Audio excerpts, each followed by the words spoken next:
आइए हम परमेश्वर के वचन में चले और वचन से निकालेंगे पहला पत्रस और उसका चौथा अध्याय। पहला पत्रस उसका चौथा अध्याय और उसकी 17 आयत आपके सामने पढ़ता हूं। और यहाँ यूं लिखा है, क्योंकि वह समय आ पहुंचा है कि पहले परमेश्वर के लोगों का न्याय किया जाए, और जबकि न्याय का आरंभ हमसे होगा, तो उनका क्या अंत होगा जो परमेश्वर के सुसमाचार को नहीं मानते। आमीन। परमेश्वर की आशीष उसके पवित्र वचन के पढ़े और सुने जाने पर हो। बैठ जाते हैं हम लोग। आमीन। तो बाइबल हमें क्या बताती है कि परमेश्वर का जो न्याय है वो उसके घर से ही शुरू होता है। सबसे पहले वो किन को जज करता है? अपने लोगों को। आमीन। और उसके जज करने का तरीका क्या होता है कि वो by the word of God उनको जज करता है। तो जजमेंट का तरीका क्या होता है? जब खुदा आपको अपने वचन से करेक्ट करना चाहे, आप करेक्ट ना हो, एक बार करना चाहे, 2 बार करना चाहे, 3 बार करना चाहे और आप करेक्ट नहीं हो रहे, पर खुदा फिर आपको फिर क्या करता है? फिर छोड़ देता है। आमीन। और वो हमें क्या जानता है? अन्य जातियों टाइप्स जानता है। और वो हमें उस टाइम के लिए छोड़ देता है जिस टाइम में रैप्चर हो जाएगा। क्योंकि आज शैतान आपको जितना मर्जी समझा ले, मुझे जितना मर्जी समझा ले, कोई नहीं, बाद में पढ़ लेंगे, कोई बात नहीं, आज आधा घंटा कम पढ़ लेते हैं। जैसे ही रैप्चर होगा ना, शैतान आपको छोड़ के चला जाएगा। सबसे पहला काम होगा वो आपको छोड़ के चला जाएगा। इसलिए वहां पे रोना और दांत पीसना होगा। रोना और दांत पीसने का मतलब उसका मकसद क्या है? ऊपर जाने से जितने ज्यादा लोगों को वो रोक सकता है, रोक ले। आमीन। तो जब वो रोक लेगा, उसके बाद लोग जब नीचे रह जाएंगे तो वो सबसे पहले क्या करेगा? उन लोगों को ही छोड़ देगा। मेरा काम पूरा, मेरा काम खत्म। तो लोग क्या करेंगे? अब वो रोना और दांत पीसना करेंगे। रीजन, जो कंफर्टर उनके पास था वो कंफर्टर जा चुका है। इसलिए पवित्र आत्मा उस टाइम पे जमीन पे नहीं हो। जमीन मतलब जेंटाइल लैंड पे नहीं होगा। कहां चले जाएगा? इजरायलियों के पास, क्योंकि सीलिंग पर वहां होगी। अभी हमारी सीलिंग चल रही है। आमीन। तो इसलिए अब क्या होगा? रोना और दांत पीसना, क्योंकि हमें पता लग गया अब कंफर्टर नहीं, हमें कोई कंफर्ट करने वाला नहीं। तो जब वो कंफर्टर ही नहीं है, तब हम रोना और दांत पीसना करेंगे। आमीन। तो वो न्याय जो है ना, अभी चल रहा है। जब तक न्याय चल रहा है ना, और परमेश्वर की बात आप जब भी समझते हो, इसलिए इस वक्त में इंपॉर्टेंट क्या चीज है? अब परमेश्वर के वचन को पढ़ना और परमेश्वर के वचन को जितना हो सके अपने अंदर डालना। क्योंकि अगर आप परमेश्वर के वचन को अंदर नहीं डालोगे ना, तो आप शुद्ध नहीं हो पाओगे। क्योंकि यीशु मसीह ने एक ही क्राइटेरिया दिया है, कहता है इन्हें सत्य से इन्हें शुद्ध कर, तेरा वचन सत्य है। तो अगर हमें कोई चीज सत्य कर सकती है तो वो परमेश्वर का वचन है, क्योंकि इसी वचन में आत्मा और जीवन है। हम चाहते हैं कि पवित्र आत्मा हमारे अंदर आए। कैसे आएगा? पवित्र आत्मा जब भी आपके अंदर आएगा, आप इसकी तरफ खींचोगे। आमीन। जितना ज्यादा पोषण बढ़ेगा आप और खींचोगे, जितना ज्यादा पोषण बढ़ेगा आप और खींचोगे। आमीन। तो जो वक्त हमारे पास इस वक्त में है, अगर हम चाहते हैं कि हम करेक्ट होते रहें, आत्मा में करेक्ट करते रहते हैं, इस वचन को अपने अंदर अंदर डालना है। नहीं तो हमारी कंडीशन एक टाइम कैसी हो जाएगी मालूम? पढ़ते हैं पत्रस, पहला पत्रस, सॉरी दूसरा पत्रस, उसका दूसरा अध्याय। आमीन।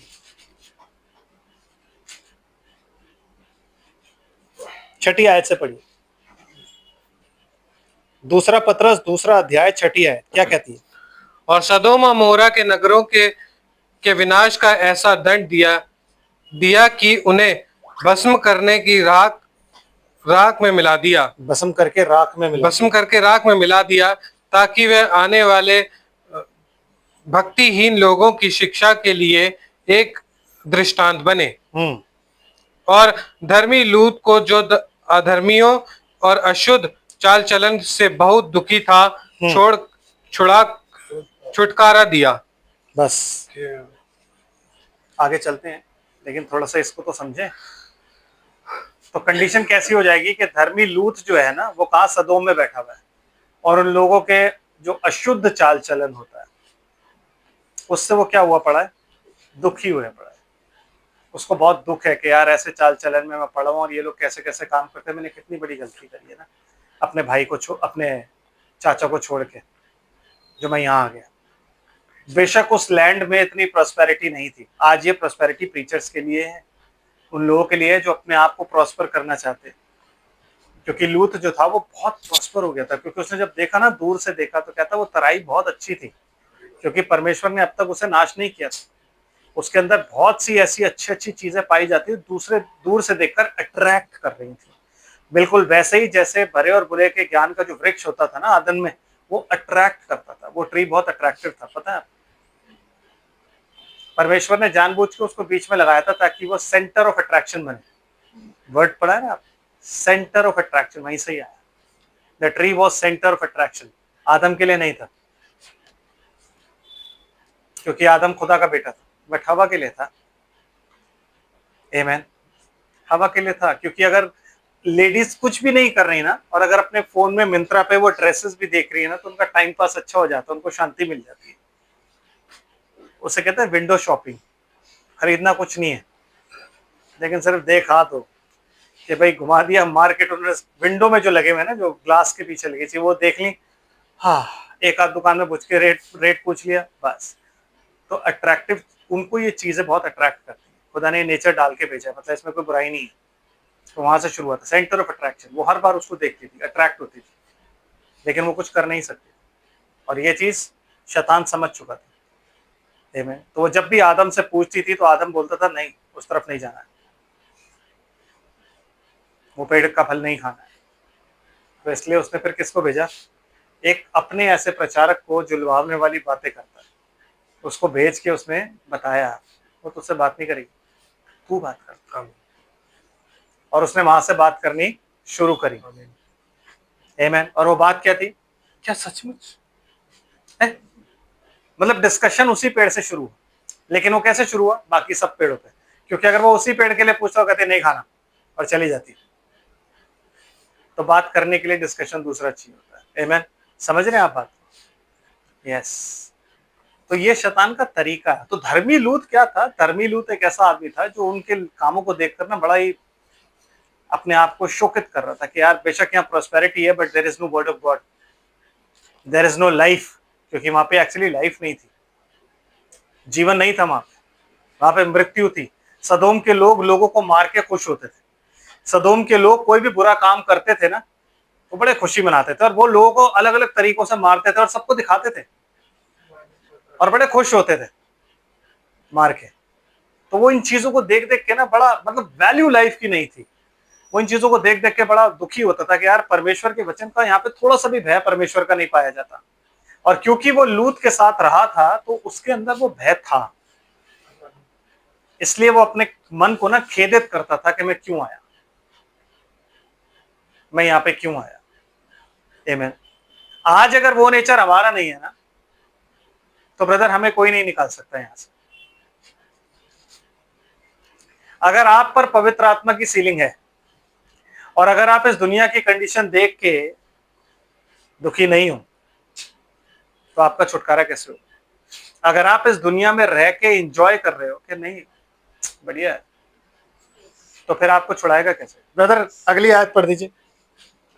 क्योंकि वह धर्मी उनके बीच में रहते हुए और उनके अधर्म के कामों, अधार्मिकता के कामों को देख देख कर और सुन सुन कर हर दिन अपने अपने सच्चे मन को पीड़ित करता था। सच्चे मन को अपने क्या करता था?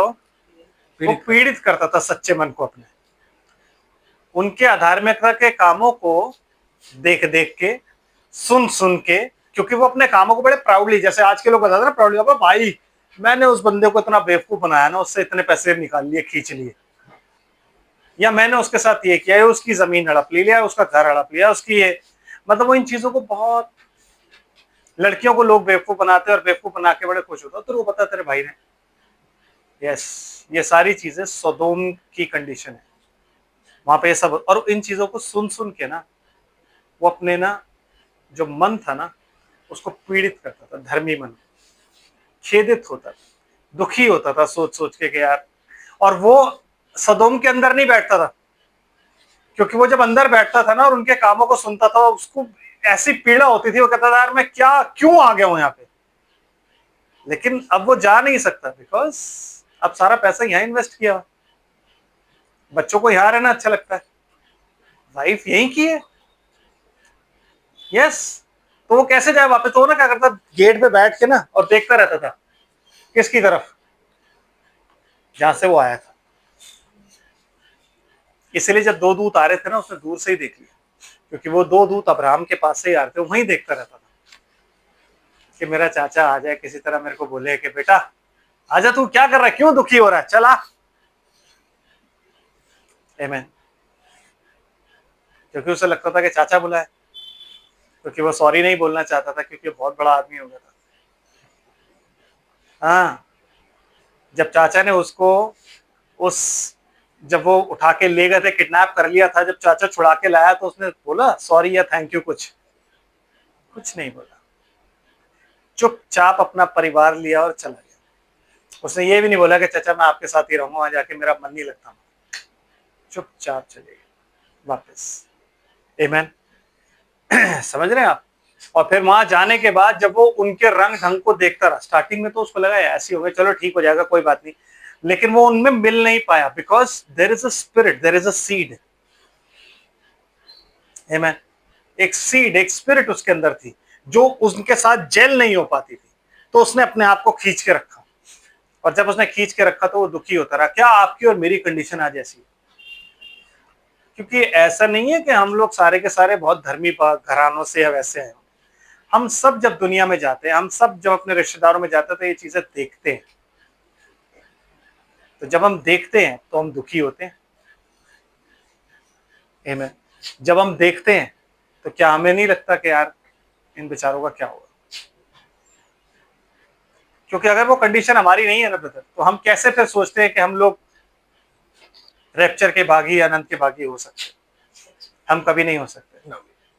अगर लूत अपने मन को खेदित नहीं करता ना, तो खुदा उसे कभी भी नहीं बचाता, कभी भी नहीं। क्योंकि क्या वहां पे 10 लोग थे? नहीं थे। कितने निकले? 4, जिसमें से औरत जो थी उसका तो दिल ही वहीं लगा था। वो तो ये भूल गए थे, अरे मेरा सेट रह गया। वो जैसी पलटी वो नमक का खंबा बन गई, क्योंकि उसका एक सेट वहां रह गया था। यस, नमक का खंबा बन गई। और लूत ने जैसी अपनी औरत का हाथ से नहीं खींचा ना, उसने कहा बन गई है, छोड़ के चला गया वो। उसने पलट के अपनी औरत को नहीं देखा। है आपकी समझ आ रहा है? अगर वो कंडीशन आपकी और मेरी नहीं, तो आपको लगता है हम लोग जा पाएंगे कभी? अगर सीलिंग हमारे ऊपर है, तो सीलिंग कैसे होती है पता है आपको? चलते हैं थोड़ा सा देखते हैं इसको आगे। हम निकालते हैं यहेजकेल नबी की पुस्तक और उसका 9 अध्याय, Ezekiel and chapter 9, and from the very first verse हम पढ़ें।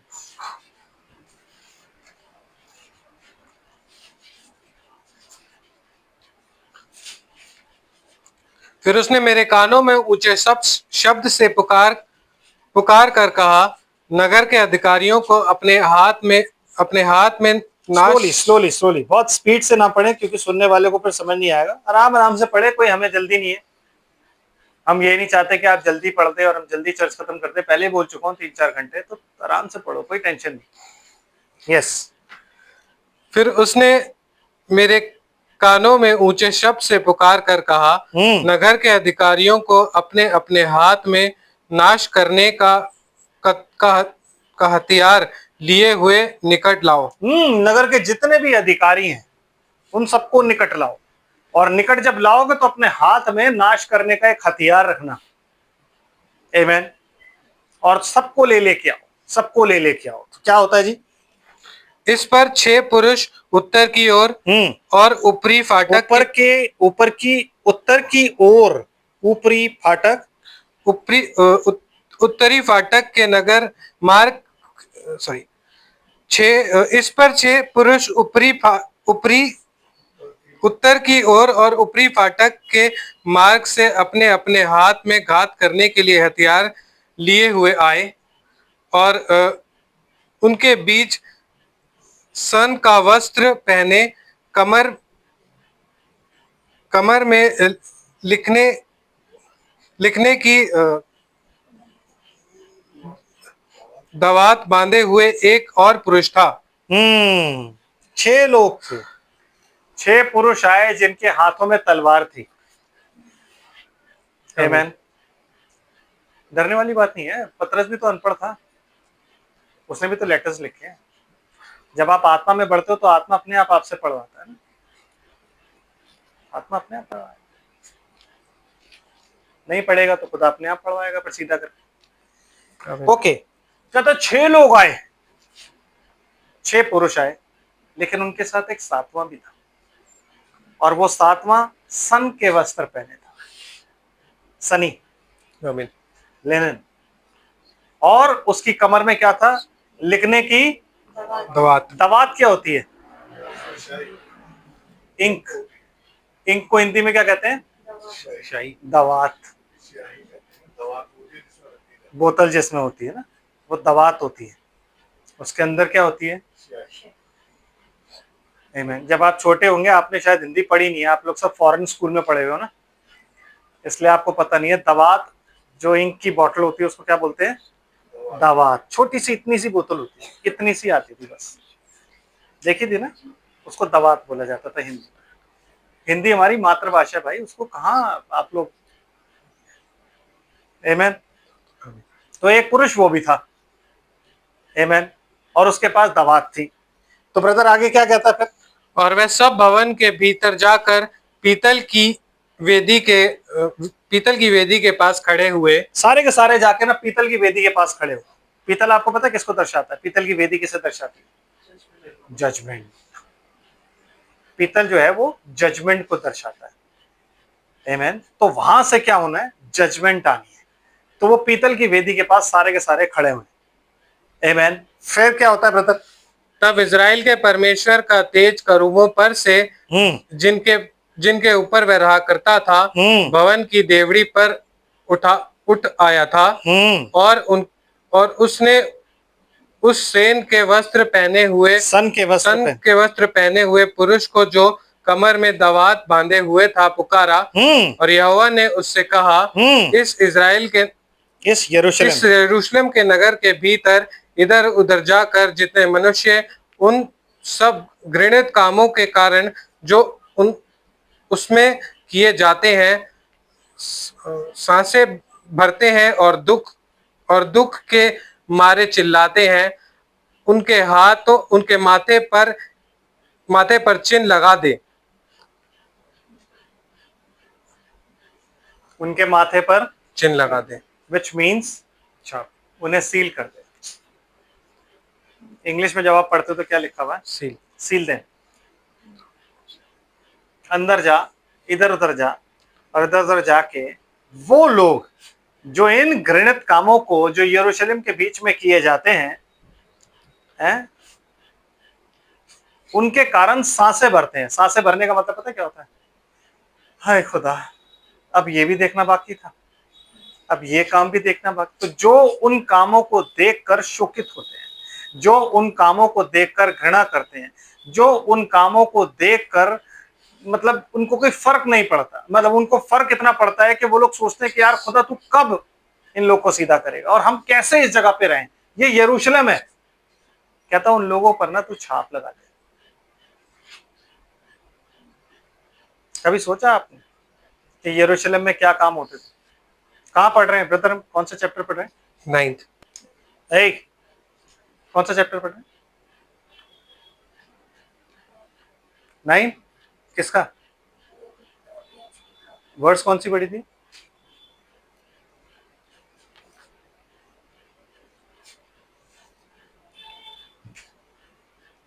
कौन से काम थे मालूम है आपको? क्या काम किए थे उन्होंने? नहीं मालूम? चलिए काम पढ़, मालूम है क्या काम? ओ यस, 8वां अध्याय 7वीं आयत।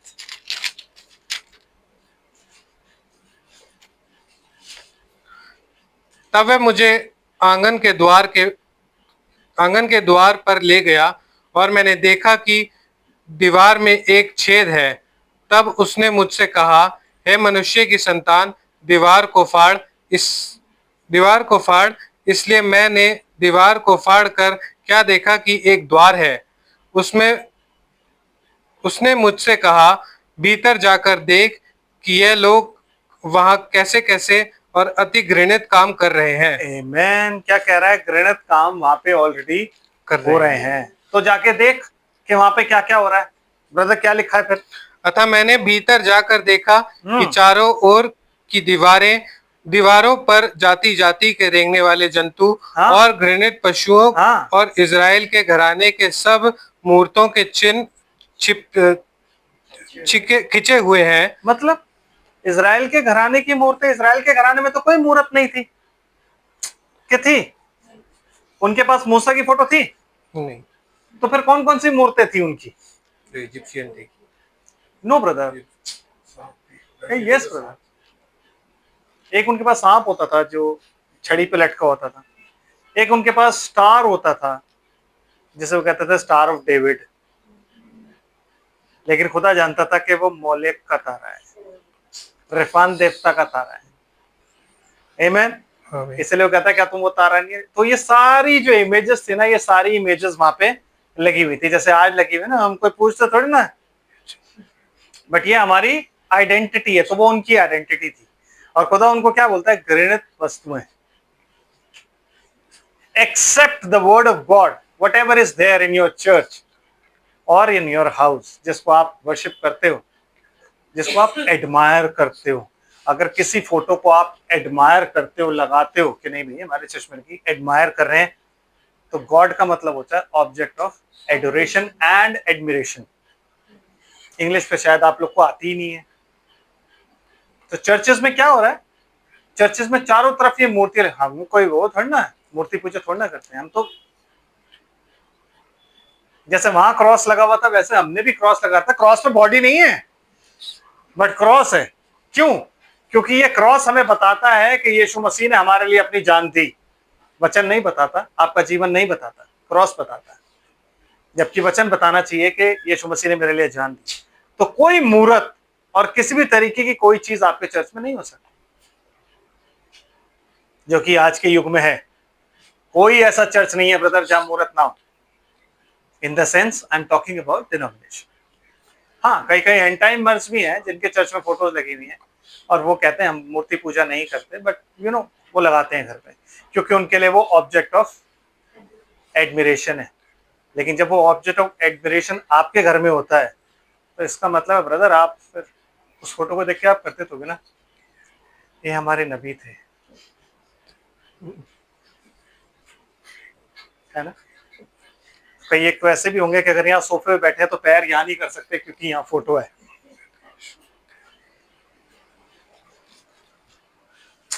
कई एक तो नबी को नबी दादा कह के बुलाते हैं, तो खुदा परदादा हो गया। आमीन। क्या था वो लोग जो ये घृणित काम देखकर जिन्हें गुस्सा नहीं आता, जो दुखी नहीं होते, जो लूत की तरह अपने मन को खेदित नहीं करते, उन लोगों को क्या करना है वो हम आगे पढ़ेंगे। पहले हम और काम देखें। ब्रदर काम बताओ क्या है? और थोड़े से पढ़ो पढ़ो।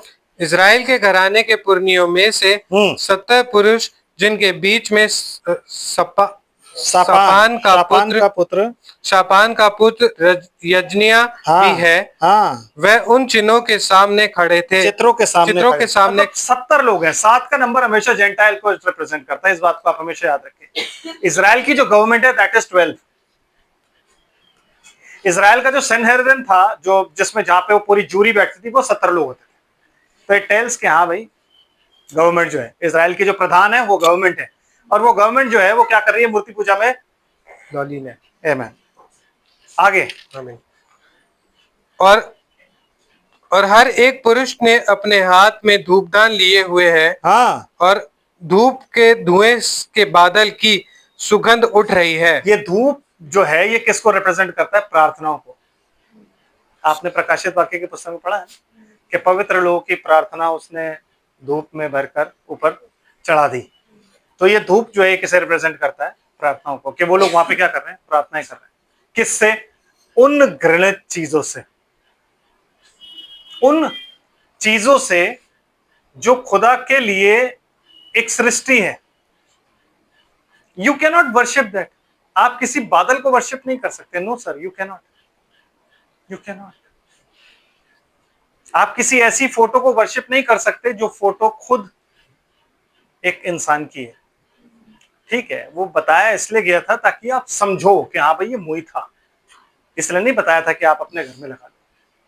आप किसी ऐसी, आप माइकल की वर्शिप नहीं कर सकते। आमेन। आप किसी की, आप सन की वर्शिप, बिकॉज वो क्रिएशंस हैं और आपका क्रिएटर जो है वो अदृश्य है। वर्शिप यीशु मसीह की है, क्योंकि खुदा ने जो विजिबल फॉर्म थी उसकी, वो जीसस क्राइस्ट है। जो खुदा का नाम है वो जीसस क्राइस्ट है। आमेन। समझ आ रहा है? उसको छोड़ के और कुछ नहीं है। तो आपकी वर्शिप या उसके बगैर किसी भी चीज पे है, तो इसका मतलब आपकी वर्शिप खुदा को ग्रहण योग्य नहीं। आप प्रार्थना कितनी भी अच्छी कर लो, आपके अल्फाजों में कितनी भी पवित्रता क्यों ना हो, लेकिन डिपेंड ये करता है कि आप प्रार्थना कहां कर रहे हो और क्या कर रहे हो। आमीन। आमीन। हर जगह खुदा नहीं है, हर जगह खुदा नहीं है। सच्चाई को जानना बहुत जरूरी है। जहां सच है वहां खुदा है। आमीन। आमीन। इसलिए वो कहता है जहां 2 या 3 मेरे नाम से इकट्ठे होते हैं मैं वो मौजूद होता हूँ। तो इसलिए सब क्या कहते हैं, हाँ भैया प्रभु यीशु मसीह के नाम से हम इकट्ठे हो रहे हैं। लेकिन अगर आपके पास 5 फोल्ड ना हो तो आप कभी नहीं समझ पाओगे 2 या 3 मेरे नाम से का मतलब क्या होता है। मतलब जहाँ 2 या 3 मेरे नाम में, मतलब जिन्होंने यीशु मसीह के नाम में बपतिस्मा पाया, वो जब इकट्ठे होते हैं तो कान धर के सुना जाता है क्या बातें हो रही हैं, तो वो वहां पे मौजूद होता है। नहीं तो आज तक तो सब लोग यही सोचते थे, चलो भाई चलो हम अपनी आराधना को शुरू करते हैं, प्रभु यीशु मसीह तेरे नाम में, तू कहता है जहाँ 2 या 3 मेरे नाम से इकट्ठे मैं मौजूद होता हूँ, तू आ जा। अगर आप प्रभु यीशु मसीह के नाम में बपतिस्मा पाए हुए हो और अगर आप इकट्ठे हुए हो ना, तो आपको इनवाइट करने की जरूरत नहीं है। आप कभी नहीं बोलोगे खुदा हम यहाँ पर सब एक, पहले हम ये भी सुनते थे चर्चेस में, हम यहाँ पर सब एकत्रित है और हम तुझे इनवाइट करते हैं। अब भाई अपने ही घर में तुम उनको इनवाइट करोगे, मेरे ही घर में मैं, मेरे को कोई इनवाइट करेगा? भाई ये मेरा घर है, मैं उसमें खुद आऊंगा, मुझे कोई इनवाइट थोड़ा ना कर सकता है। कर सकता है? Yes, that is why you need a good 5 fold. इसलिए वो सेवकाइयां जो है ना, जो सिद्धता के लिए दी गई हैं, सिद्धता के लिए 5 प्रकार की सेवकाई दी गई है ताकि आप लोग और मैं सिद्ध हो जाएं। आमीन। समझ आ रहा है? आए हमारे बाप तू जो आसमान पर है, सारा डिनोमिनेशन वही करता है, वही हम कर रहे हैं। वो तो एक नमूना है ना, कि आपको नमूना दे दिया गया, लेकिन फिर भी हम देखेंगे हर चर्चेस में क्या होता है, लेट अस से द लॉर्ड्स प्रेयर, जबकि लॉर्ड्स प्रेयर जो है वो यूहन्ना 17 में लिखी हुई है। लॉर्ड्स प्रेयर आए हमारे बाप है ही नहीं। लॉर्ड्स प्रेयर तो वो है जो लॉर्ड ने करी, ये तो जनता करेगी, क्योंकि जनता पूछ रही है कि हम प्रार्थना कैसे करें। तो डिनोमिनेशन ने सिखाया ना लॉर्ड्स प्रेयर। आमीन। यस ब्रदर, फिर क्या हुआ? तब उसने मुझसे कहा, हे मनुष्य की संतान, क्या तूने देखा कि इज़राइल के घराने के पुरनिये अपनी अपनी नकाशी वाले कोठरियों के भीतर अर्थात अंधेरे में क्या कर रहे हैं? अंधेरे में क्या कर रहे हैं? आमीन। नकाशी वाली कोठरियों में अर्थात अंधेरे में, क्योंकि खुदा हाथ के बनाए हुए घरों में नहीं रहता। खुदा हमेशा से मनुष्य में रहना चाहता था। खुदा हमेशा से ये चाहता था कि वो आदम में रहे। फिर आदम के बाद चढ़ता गया, चलता गया, चलता गया, अब्राहम में रहा। फिर अब्राहम से निकला, तंबू खोजता रहा। देन ही फाउंड आउट एक रेस्टिंग प्लेस उसको मिली, जो था कौन था? यीशु मसीह। वो रेस्टिंग प्लेस उसको मिली। इसलिए जब यीशु मसीह ऊपर गया तो अपना आत्मा नीचे दे गया, और आज वो रेस्टिंग प्लेस आप में और मुझ में है। इस रेस्टिंग प्लेस के अलावा अगर कोई भी कहीं इकट्ठा हो रहा है, कोई भी कहीं वर्शिप कर रहा है, तो वो अंधियारा है। चाहे फिर आपके भवन कितने भी नकाशीदार क्यों ना हो, हैं, जिनको देख के हम कहते हैं प्रभु ऐसे ऐसे भवन, क्या भवन बनाए, कितने सुंदर पत्थरों से सजाया गया है। हम यही सब करते रहते हैं। आमीन। ये चर्च कितना अच्छा है, वो चर्च कितना बढ़िया बनाया है यार। खुदा उनमें नहीं रहता। खुदा अपनी देह में रहता, और उसकी देह उसकी कलीसिया है। आमीन। वो अपनी कलीसिया में, इसलिए कहता है तुम पवित्र आत्मा का मंदिर हो। मैं और आप मंदिर हैं। जब हम इकट्ठे होते हैं तो एक भवन बनता है। जब एक भवन बनता है तो खुदा उसमें बीच में आके वास करता है और उसे खुशी होती है कि हाँ मेरे बच्चे। इसीलिए वो कहता है ज्यों ज्यों उस दिन को निकट आते देखो ना, संगति में बढ़ते चले जाओ। आमीन। आमीन। ब्रदर जी। वे कहते हैं कि यहोवा हमको नहीं देखता, हाँ यहोवा ने देश को त्याग दिया है। हाँ। अरे भैया, खुदा तो हमें छोड़ ही बैठा है, हमारी तो दुआएं नहीं सुन रहा खुदा। फिर क्योंकि हम हर दुआ पिता पुत्र पवित्र आत्मा के नाम से मांगते हैं, तो वो तीनों कंसल्ट करते हैं आपस में फिर कि पापा आप करोगे, चाचा आप जा रहे हो, मैं जाऊं। अब पता नहीं किसने टोकन का पुआड़ा करना पड़ेगा ना कि कौन आए, क्योंकि प्रार्थना किससे मांगी? पिता पुत्र और पवित्र आत्मा तीनों कंसल्ट करेंगे। Who should go, who should not. समझे? यस। गलत चीज से प्रार्थना करोगे तो यही होगा ना कि घर में तकलीफ है, लेकिन हम प्रार्थना किससे कर रहे हैं? मरियम से। कि हम रोजरी पढ़वाए चले जा रहे हैं, प्रार्थना करे जा रहे हैं, सब कुछ करे जा रहे हैं। घर में तकलीफ है, लेकिन हम प्रार्थना किससे कर रहे हैं? तमाम उन पिता पुत्र पवित्र आत्माओं के नाम पर जो जिसका एक ही नाम है। लोग समझे नहीं, वहां लिखा हुआ है कि तुम सबको पिता पुत्र और पवित्र आत्मा के नाम पर, मतलब ये तीन है, इनका एक नाम है। क्योंकि वहां अगर ऐसा लिखा होता पिता के नाम पर, पुत्र के नाम पर, पवित्र आत्मा के नाम पर, तब तीन मैं समझ सकता हूं अलग अलग। लेकिन वहां लिखा है पिता पुत्र और पवित्र आत्मा के नाम पर, मतलब ये तीन है जिन्हें तुम तीन समझते हो, इनका एक नाम है। क्यों? क्योंकि ये तीन जो है ये टाइटल है, लेकिन इनका एक नाम है। उस नाम से तुम प्रार्थना करो, उस नाम से तुम बपतिस्मा लो, उस नाम से तुम प्रचार करो, उस नाम से तुम सब कुछ करो। और उसी नाम से जब तुम प्रार्थनाओं को मांगोगे ना, तो तुम वचन को पूरा करोगे, क्योंकि यीशु मसीह कहता है तुमने मेरे नाम से पिता से अब तक कुछ नहीं मांगा। तो जब तुम और हर दुआ का आमीन अगर यीशु मसीह नहीं है, क्योंकि वो कहता है वह जो विश्वास योग्य और आमीन है। आमीन। और आप पिता पुत्र और पवित्र आत्मा के नाम पर आमीन कह रहे हैं, अब फिर कह रहे हो हमारी प्रार्थनाएं नहीं सुनी जाती। कैसे नहीं सुनी जाती? एक बहन 4th स्टेज कैंसर से वापस आ गई, जो कि प्रभु में नहीं है, जो कि प्रभु में नहीं है, लेकिन क्योंकि प्रार्थना है यीशु मसीह के नाम से, क्योंकि जो लाइफ हमारे अंदर थी वो लाइफ जब ट्रांसफर हुई वो ठीक हुई। ब्रदर, इट डजंट मैटर आप क्या हो, आप किस नाम में पाए जाते हो, आप किस आत्मा में पाए जाते हो, ये मैटर करता है ब्रदर। ये टाइम हमारे पास ऐसा टाइम नहीं है जिस टाइम में हम खिलवाड़ करें, जिस टाइम में हम इधर उधर देखें। नहीं नहीं नहीं, इस टाइम में चौकन्ना रहना है। Word and bride should be one in this time. Word and bride का मतलब ये वचन और ब्राइड एक हो जाने चाहिए। जो समय चल रहा है उस हिसाब से। Yes brother. फिर उसने मुझसे कहा, तू इनसे और भी अति घृणित काम देखेगा हाँ, जो वे करते हैं। ये तो शुरुआत है, सिर्फ प्रार्थना ही नहीं कर रहे हैं वो। अभी देखो क्या क्या कर रहे हैं ब्रदर, आगे चलिए। तब वह मुझे यहोवा के भवन के उस फाटक के पास ले गया जो उत्तर की ओर था, और वहां स्त्रियां बैठी हुई तामूस के लिए रो रही थी। जितनी भी स्त्रियां हैं बाइबल में, जब स्त्री आता है ये विजन है, तो ये विजन जो दिखाया जा रहा है ये स्पिरिचुअल है, फिजिकल नहीं है। तो अगर ये विजन स्पिरिचुअल है तो ये स्त्रियां जो हैं ये चर्चेज हैं, और वो चर्चेज जो हैं वो किसके लिए रो रहे हैं? तामूस के लिए। लेकिन हमारा कोई भी चर्च ऐसा नहीं है जो तामूस के लिए रोए। रोता है कोई? सब सिर्फ यीशु मसीह के लिए तो रोते हैं। सब सिर्फ यीशु मसीह के लिए तो रोते हैं। सबको यही तो लगता है कि यीशु मसीह जो है वो मरने वाला है, तो उसके लिए हम 40 दिन क्या करेंगे? विलाप करेंगे। आमीन। क्योंकि यीशु मसीह ने भी 40 दिन विलाप किया, मैं क्यों मरने वाला हूँ, मुझे नहीं मरना, मैं और जीऊंगा। ये मैंने आपको पिछली बार ही बताया था। 40 दिन के रोजे के बाद वो सामर्थ से भरा हुआ आया, आत्मा की सामर्थ से, और उसने अपना काम शुरू किया। That was the beginning of his ministry, ending नहीं। लेकिन यहाँ क्या दिखाया जा रहा है कि स्त्रियां जो है वो तामूस के लिए रो रही हैं। तामूस कौन था? निम्रोद का बेटा।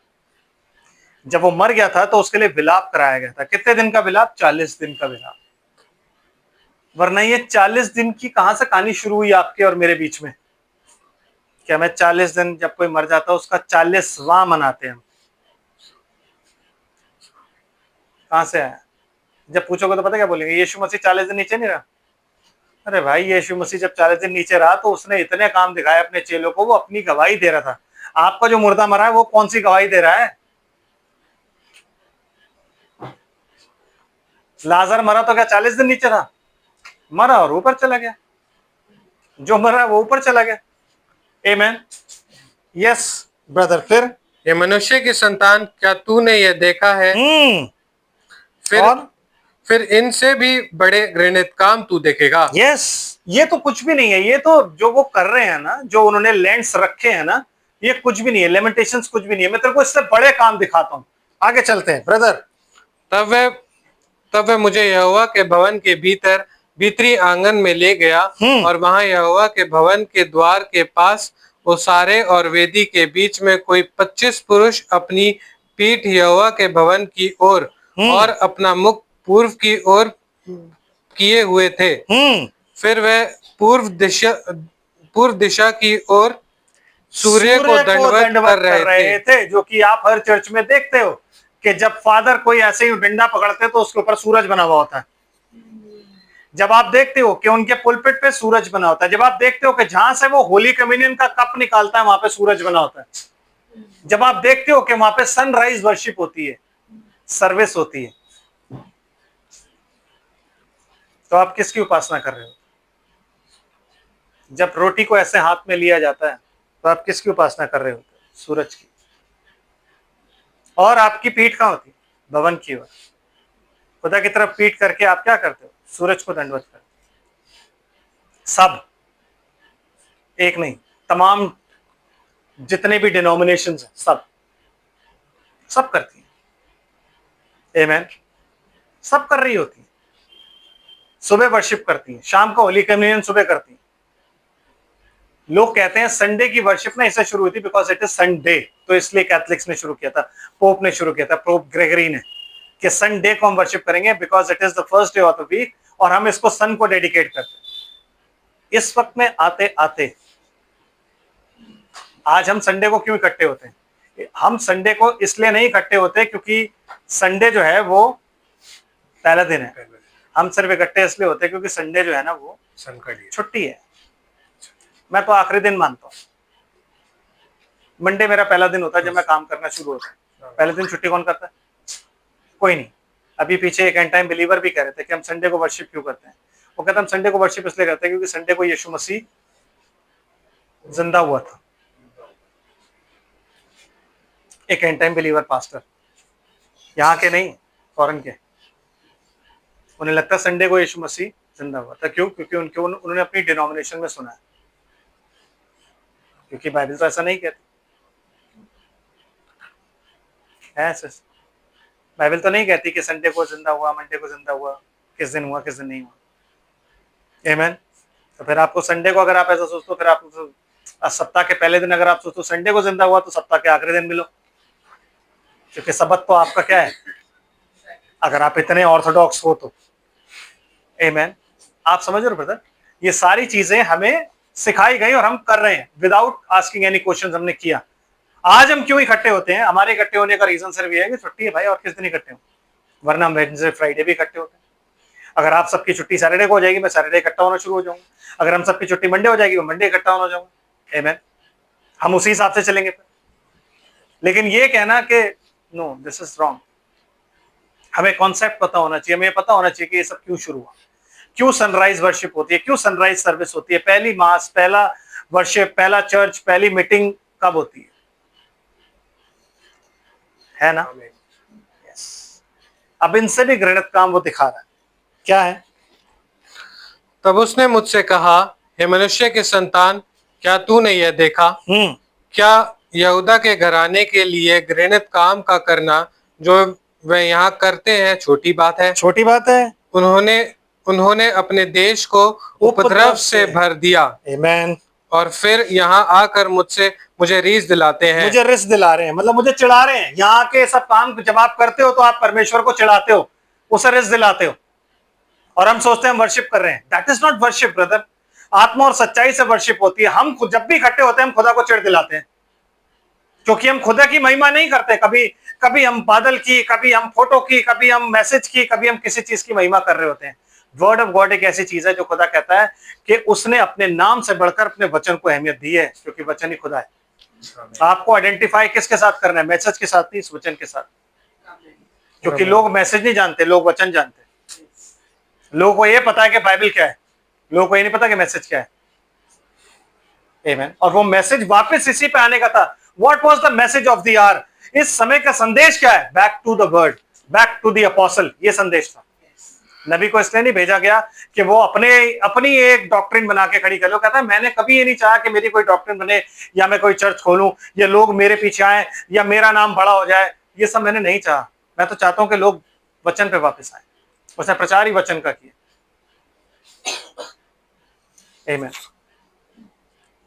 जब भी हम इकट्ठे होते हैं, हम क्या करते हैं? संडे को पूरी दुनिया में आज चर्चेस लगे हुए हैं डिनोमिनेशन के, और लोग सोचते हैं हम वहां जाके वर्शिप करते हैं। वो खुदा चिढ़ता है, कहता तुम्हारे जो ये तुम भेंटे चढ़ाते हो ना, अन्न बलि, मेल बलि, होम बलि, ये सब में आंख में ना, नाक में मेरी बदबू की तरह लगते मुझे। क्यों? क्योंकि आपने उसको क्या बना लिया है? रिचुअल और ट्रेडिशन। जो चीज भी रिचुअल और ट्रेडिशन बन जाती है ना, वो चीज खुदा की नाक में बदबू की तरह दिखती है।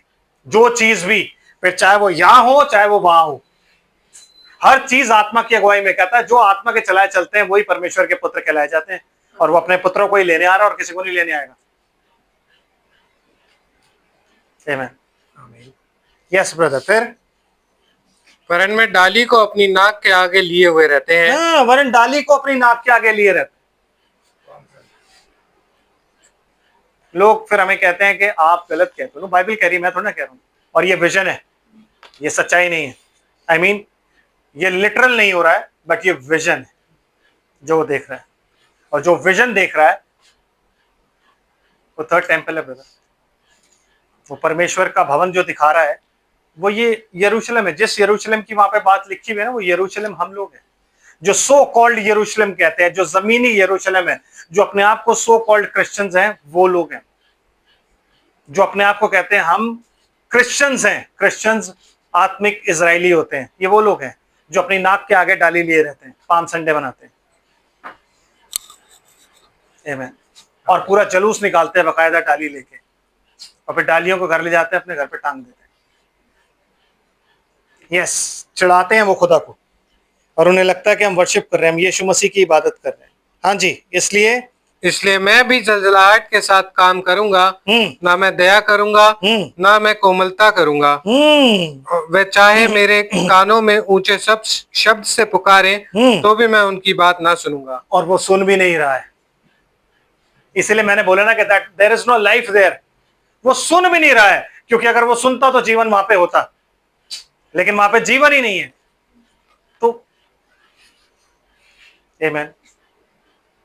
वो जोर जोर से पुकारते हैं, वो तो भी नहीं सुनता है ना। आमीन। क्योंकि जीवन नहीं है। आपकी संति और मेरी संति वो लोग लिए जाते हैं, मालूम है? हमारे प्राणों की संति वो लोग लिए जाते हैं। आमीन। ये सारे काम वहां पे हो रहे हैं, और इन कामों को देखकर खुदा पता क्या कहता है? प्रधानों को बुला, प्रजा को नहीं। पहले प्रधानों को बुला। क्यों? क्योंकि ये काम कौन करवा रहा है? प्रधान। वो प्रधान जो so called pastors, apostles, ministers अपने आप को कहते हैं, जो सेल्फ ऑर्डेन्ड होते हैं, उनको बुला।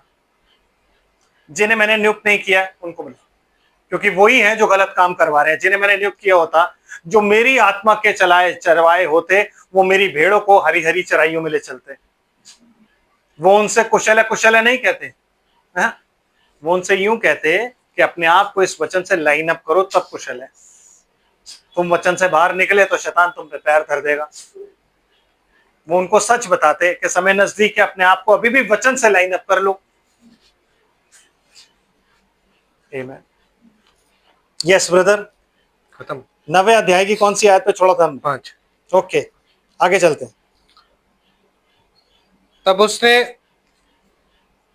तब उसने मेरे सुनते ही दूसरे से कहा, नगर में उनके पीछे पीछे चलकर मारते जाओ। जो 6 लोग थे ना, उसने पहले को तो क्या बोला? जो लोग दुख मना रहे हैं ना इन चीजों को देख के, उनके माथे पे तू सील कर दे। तो जो आदमी सन का वस्त्र पहने हुए है, is none other than Christ. क्योंकि सीलिंग का अधिकार सिर्फ एक ही को दिया गया, और वो कौन है? क्राइस्ट। यीशु मसीह, लेकिन यहाँ पे इट इज क्राइस्ट, क्योंकि ओल्ड टेस्टमेंट में विजन दिखाया जा रहा है, तो ये क्राइस्ट है। तो आपके ऊपर किसकी छाप लगी है? मसीह की छाप। क्यों लगी? आप वहां से क्यों निकल के बाहर आए? क्योंकि उनके घृणित कामों को देखकर आप लोग दुखी हुए और आपको जीवित वचन मिला, खुदा ने आवाज लगाई और आप बाहर निकल आए। आप आज क्यों नहीं जा रहे हो वहां पे? क्यों नहीं जा रहे हो? क्योंकि आपको उनके काम पता है कि कैसे काम है। आपको सब पता है। आपके घरों में वो फोटोज क्यों नहीं है जो सबके घरों में है? क्योंकि आपको पता है कि इन फोटोज की जरूरत नहीं है। मेरे को इन फोटोज की जरूरत नहीं है। उस टाइम पे जरूरत क्यों थी? बिकॉज उस टाइम पे there was evangelism going on. नबी जो था वो प्रचार काम कर रहा था और वो लोगों को विश्वास में लाने के लिए ये सब चीजें बोलता था। उसने रिचुअल नहीं बनाया। हमने रिचुअल और ट्रेडिशन बना दिया, हमने मूर्ति पूजा बना दी उस चीज को। और हम फिर बात बात में कहता नबी ने हमें बोला था, नबी ने हमें बोला था। तो फिर मूसा के लोग भी सही कर रहे थे, जिन्होंने वो डंडा और उस पे सांप जो था लगा, वो भी सही कर रहे थे, क्योंकि मूसा ने ही कहा था इसको जो देखेगा वो जीवित हो जाएगा, है ना। तुड़वाना था तो मूसा ही तुड़वा के रख देता, फिर उसे मूसा ने तुड़वाया था वो। नो, मूसा ने कहा था इसको ले जाके रख तू, उन्हें ले जाके रख दिया और बाद में उसी को उन्होंने क्या बना लिया? मूर्ति। समझ आ रहा है? वो उस टाइम का संदेश था, वो उस टाइम की जरूरत थी, तो खुदा ने दिया। तो वो उस टाइम, जब आप मिनिस्ट्री कोई नहीं समझ पाओगे नबी की, तो आप कैसे जानोगे कि कौन सी चीज किसके लिए दी गई? वो बादल क्या था? वो बादल उसका चेहरा था, बाकी चीजें तो भी रहती हैं। अभी उसने नीचे उतरना है, अपना एक पांव पृथ्वी पर, दूसरा पांव समुद्र में रखना है, क्लेम करना है। सॉरी, एक पांव समुद्र पर और दूसरा पांव पृथ्वी पर। पहले समुद्र पर रखेगा, फिर पृथ्वी पर रखेगा, और फिर वो क्लेम करेगा, फिर वो चिल्लाएगा और 7 गर्जन के शब्द।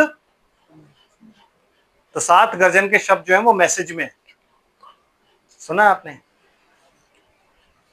जो चीज बाइबल में नहीं है वो चीज मैसेज में। उस चीज को समझने के लिए पहले तो ये समझना होगा कि 7 गर्जन है क्या।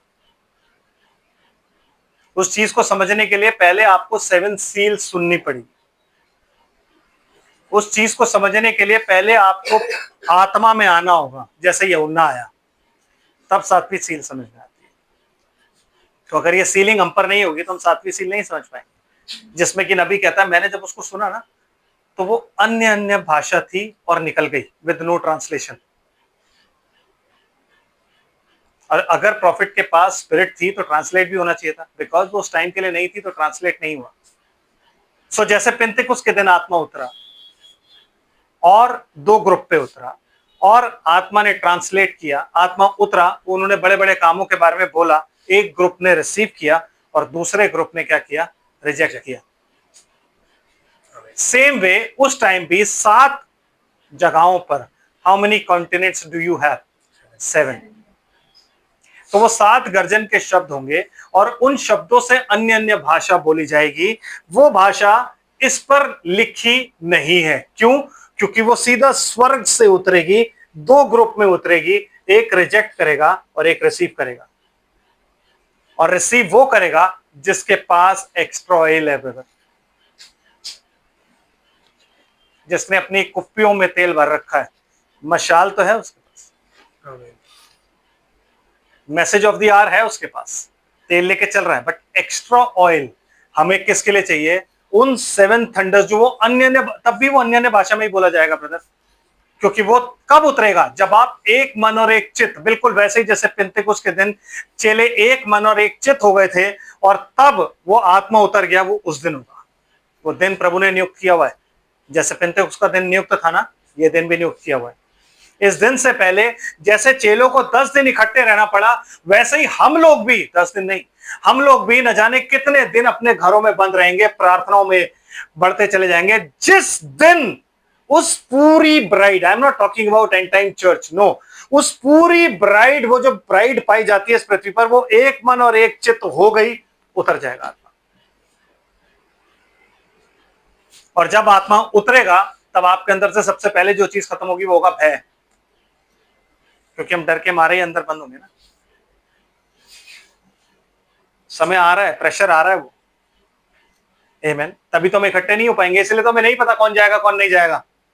बस वो टाइम था, उस टाइम में हम लोग चेले एक जगह इकट्ठे थे, लेकिन इस टाइम में एक मन और एक चित्त पूरी पृथ्वी पर अलग अलग जगहों पे होना है, इसलिए नोबडी नोस कौन जाएगा कौन नहीं जाएगा। इसलिए यही टाइम है ब्रदर, यही टाइम है जब हमें तैयार होना है।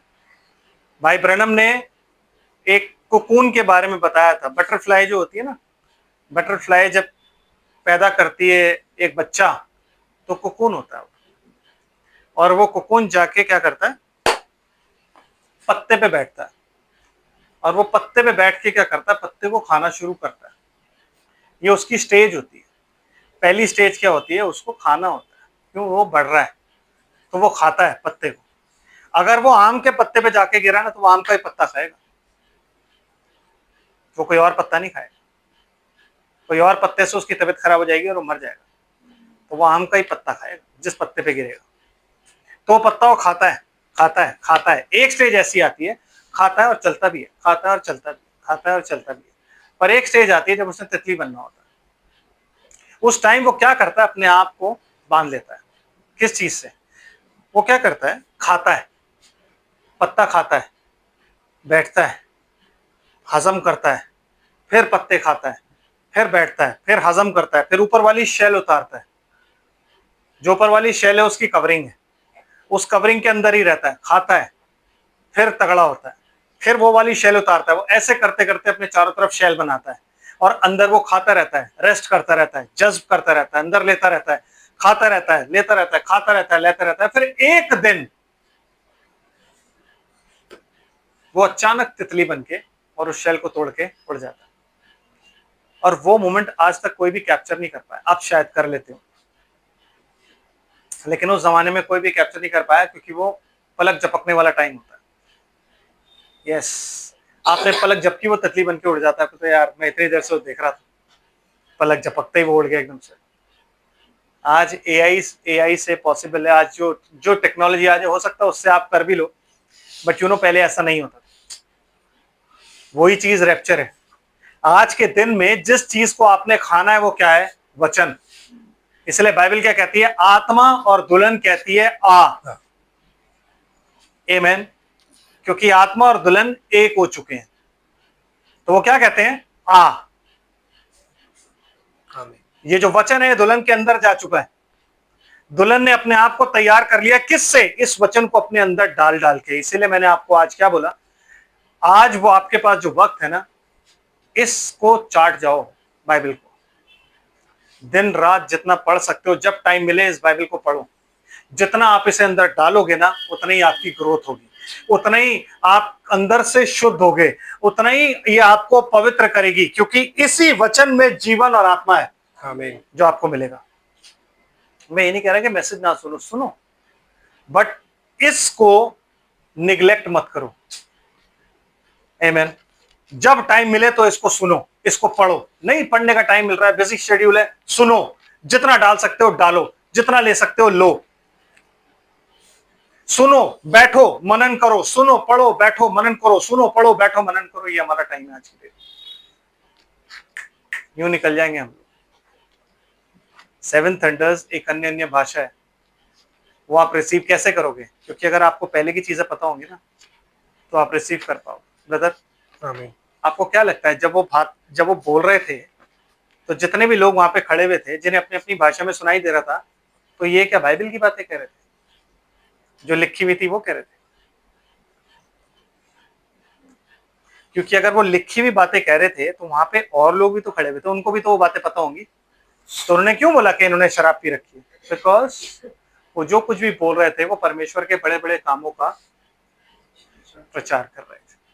इसलिए जब पतरस ने बोला, तो पतरस ने नहीं बोला कि हमने जो कुछ भी बोला यशायाह में लिखा है, इसमें लिखा है। नो नो, पतरस ने बोला जो भी तुम देखते हो ये योएल नबी की पुस्तक में लिखा है कि मैं अपना आत्मा उंडेल दूंगा। जब मैं आत्मा उंडेलूंगा तो भविष्यवाणी की बातें करेगा। तो वो भविष्यवाणी को उन्होंने रिसीव किया और एक ने रिजेक्ट किया। इसीलिए हम वापस उसी कलीसिया पे जाएंगे जो पेंतेकोस्त के दिन की कलीसिया है। आमीन। और उस पर वापस जाने का सिर्फ एक तरीका है, दैट इज अन्य अन्य भाषा जो उंडेली जाएंगी। अन्य अन्य भाषा में कुछ बोला जाएगा जो लिखा नहीं है। ब्रदर, वो लिखने पर था, उसे बोला मत लिख।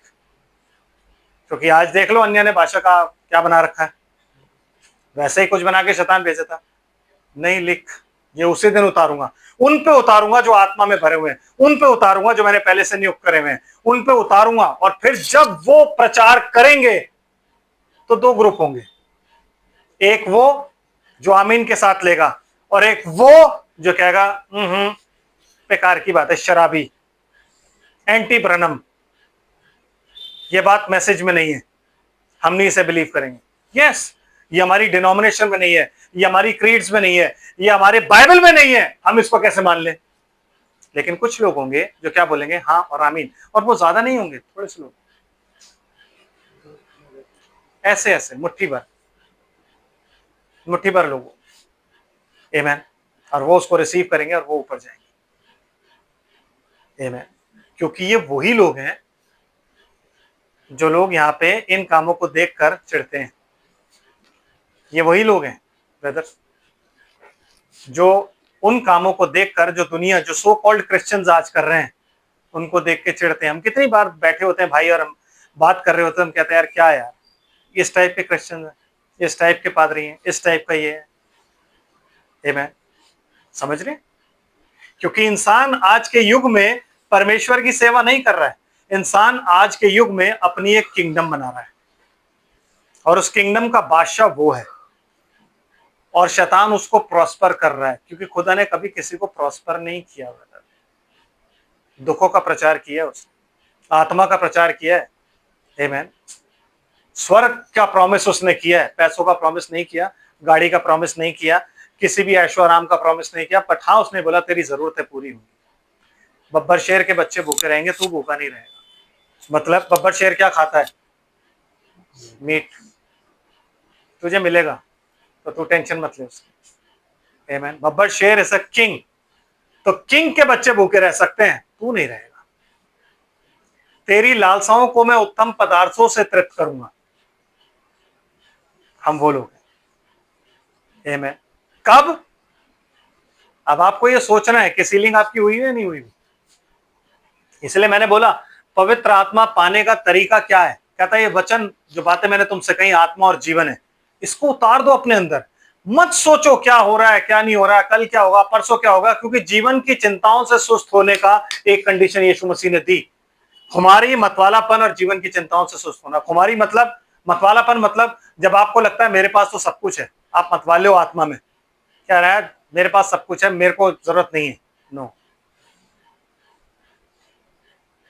बाइबल कहती है बी सोबर, मतवाला नहीं होना। ये वो वक्त है जिसमें आप मतवाले, आप निश्चिंत नहीं हो सकते, आपको सोबर रहना है, आपको जागते रहना और प्रार्थना करते रहना है। क्यों? क्योंकि रैप्चर कभी भी हो सकता है। आपको सामने चौकन्ना रखना अपने आप को, वचन को, और तमाम चीजों को देखते रहना और देख के ही आगे बढ़ना है। आमीन। Yes my brother.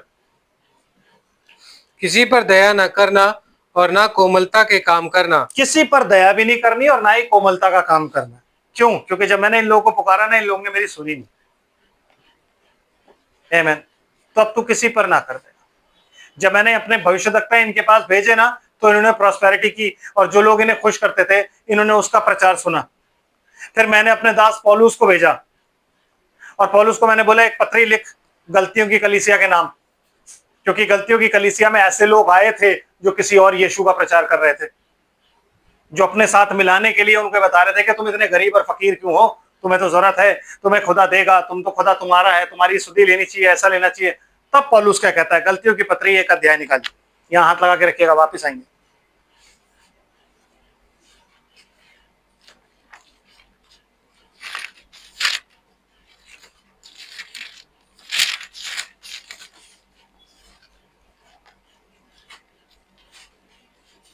पहला अध्याय 6 आयत।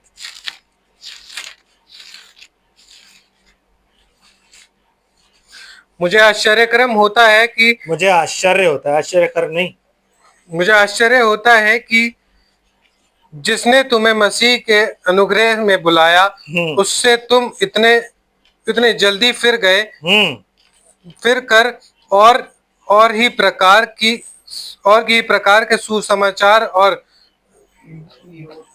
की ओर झुकने लगे।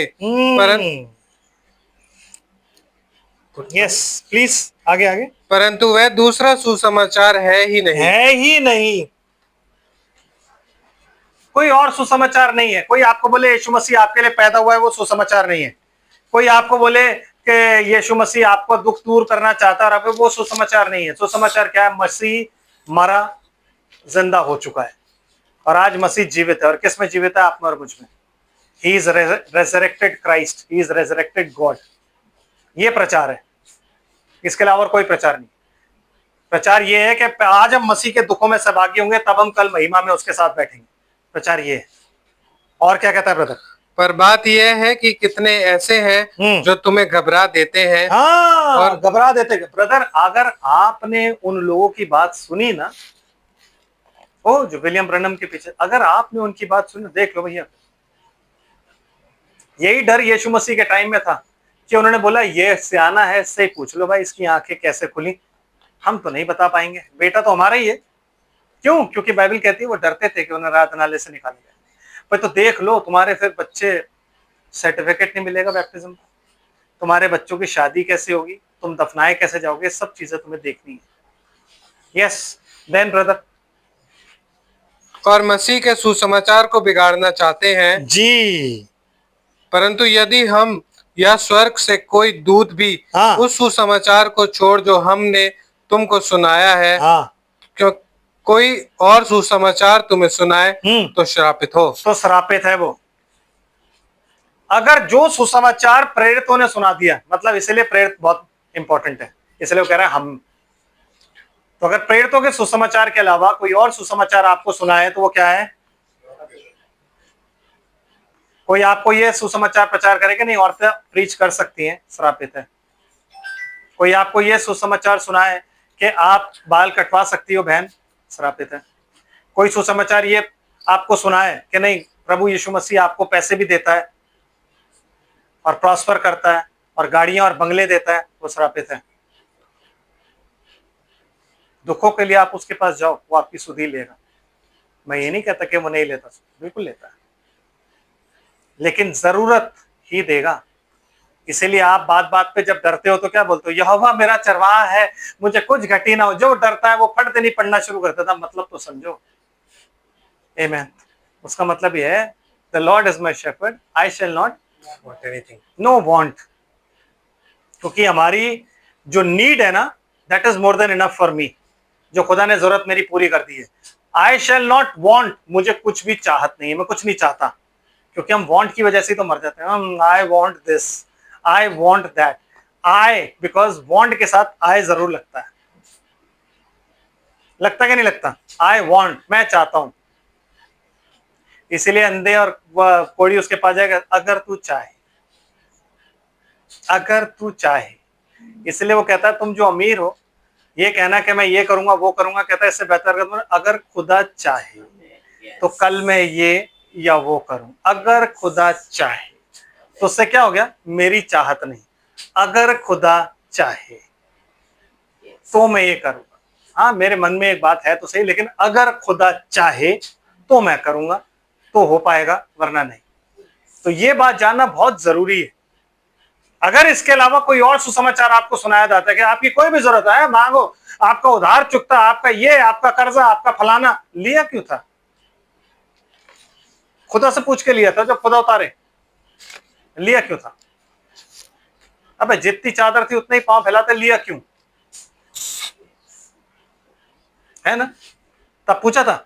अब्राहम खुदा के पास जाके कहता, प्रभु ये ना मेरे बेटे को निकालने के लिए कह रहा, सही कह रहा, जब पैदा किया था मुझसे पूछा था, अब उससे ही पूछा था ना, उसी का सुना था ना, अब जाओ उसी की सुन, मैं काहे के लिए बोलूं अब? आमीन।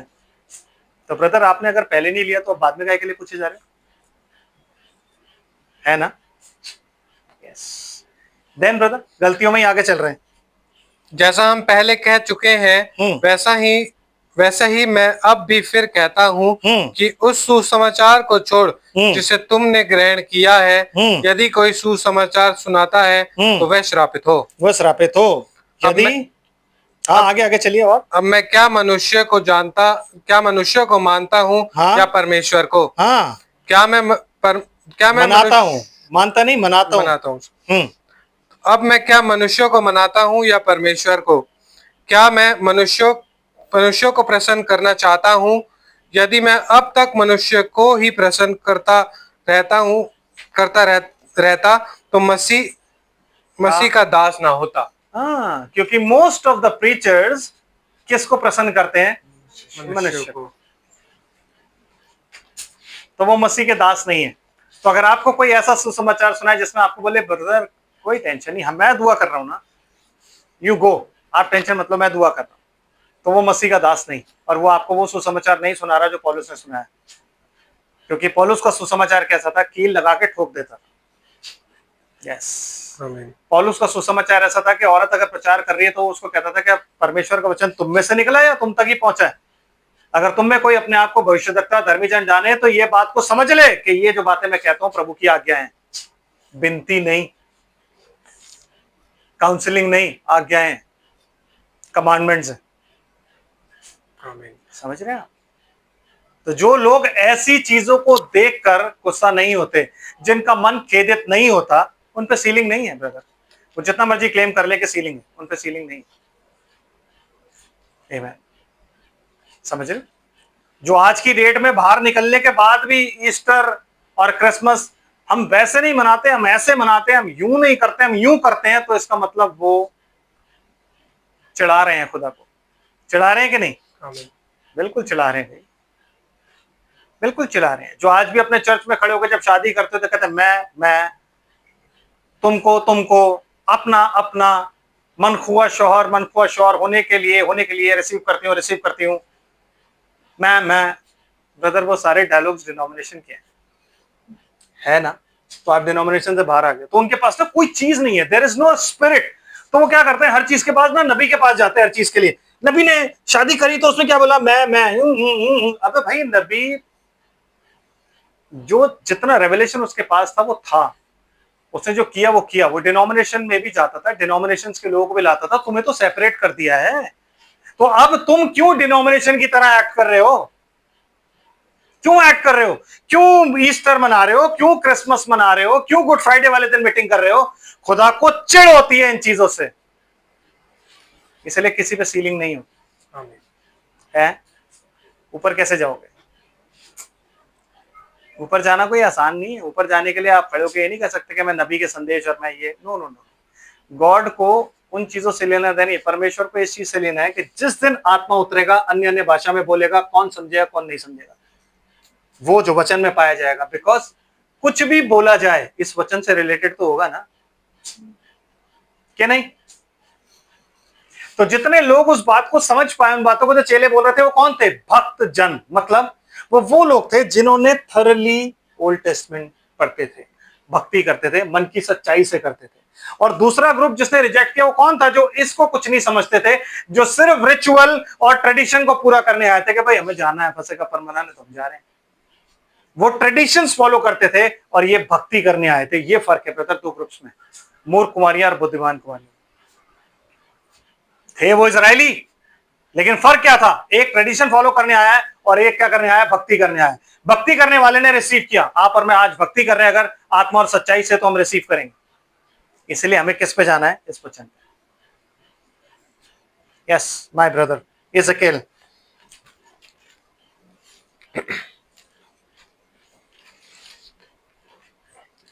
किसी पर दया न करना और न कोमलता से काम करना। बूढ़े, युवा, कुंवारी, बाल बच्चे, स्त्रियां, सबको मार कर नष्ट करो, परंतु जिस किसी मनुष्य के माथे पर वह चिन्ह हो, उसके निकट न जाना। उसके निकट भी नहीं जाना है। पास दूर की तो मतलब मारने की तो बहुत दूर की चीज है, पास भी नहीं जाना है ब्रदर उसके।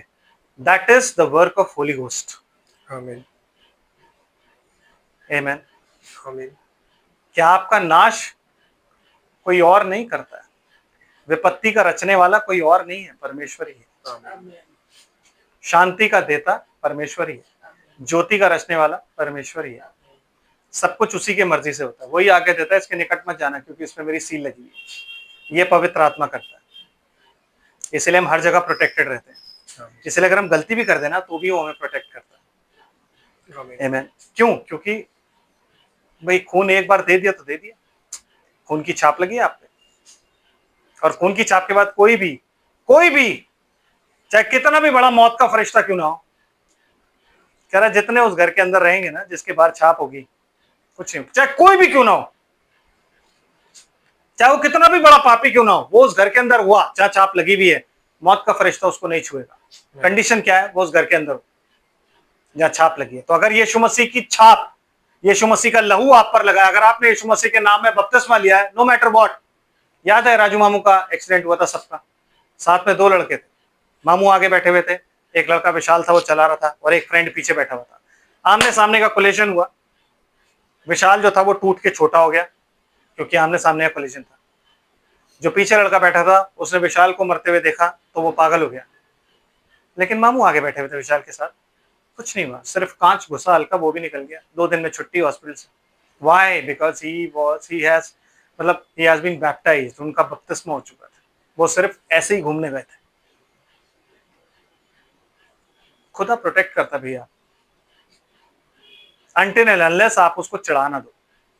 इसलिए ग्रेस को ना, परमेश्वर की, कभी भी इरिटेट नहीं करना चाहिए। Don't frustrate the grace of God, never.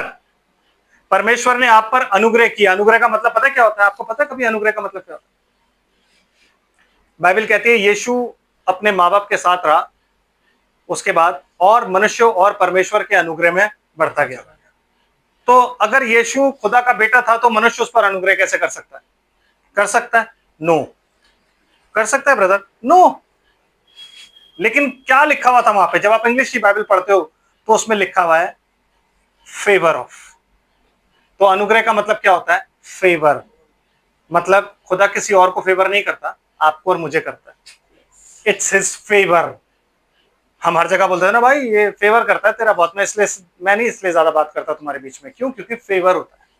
तो खुदा आपको फेवर करता है, खुदा मुझे फेवर करता है, इसलिए हमें कोई छू नहीं सकता, क्योंकि उसकी छाप हम पर लगी हुई है, उसकी आत्मा की छाप हम पर लगी हुई है। We are sealed by the Holy Ghost. That is a favour कि कोई हमें छू नहीं सकता। Yes brother, thank you Lord Jesus, thank you Lord Jesus. मेरे पवित्र स्थान ही से आरंभ करो, मेरे पवित्र स्थान से आरंभ कर। और हम कहते हैं कि भाई यहां पे कुछ नहीं होगा। नो ब्रदर, न्याय कहां से शुरू होगा? उसके घर से, उसके भवन से न्याय शुरू होगा। मेरे पवित्र स्थान से शुरू करो। वो अपने चर्च से शुरू करेगा हर चीज, बाहर से नहीं शुरू करेगा। आप मत सोचो कि चर्च प्रोटेक्टेड है, हमें जहां पे छुप जाएंगे। नो नो, वो जो भी कुछ शुरू करेगा अपने चर्च से शुरू है। That church is people. और वो चर्च कोई दीवार, कोई घर नहीं है। कोई जिस लोग कहते हैं ना कि तेरा शुक्रिया करते हैं हम तेरे भवन में आए, अभी मैंने डांट सुनी थी 2-3 दिन पहले। ये क्या दुआ है? आप तो भवन बनने जाते हो, भवन तो आप खुद हो। तो जो कहता है न्याय मेरे घर से, मतलब आपसे और मुझसे शुरू हो। इंडिविजुअली ताड़ना, उलाना, करेक्शन, ये करेगा वर्ड। तलवार जो उनके हाथ में, वो तलवार क्या है? करेक्शन ब्रदर, वचन की तलवार, जो एक को मारती है और एक को जिंदा करती है। ये किसी को मारती है, किसी को जिंदा करती है, किसी को मारती है, किसी को जिंदा करती है। वचन की तलवार है। आप रिसीव करते हो तो आपको जिंदा करती है, आप नहीं रिसीव करते हो तो आपको मारती है।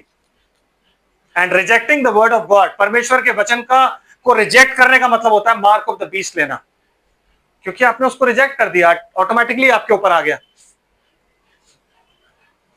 यस ब्रदर, आपने अपनी डिनोमिनेशन की टीचिंग को इस वचन से बढ़ के अहमियत दी तो वो ले लिया बीस्ट आपने।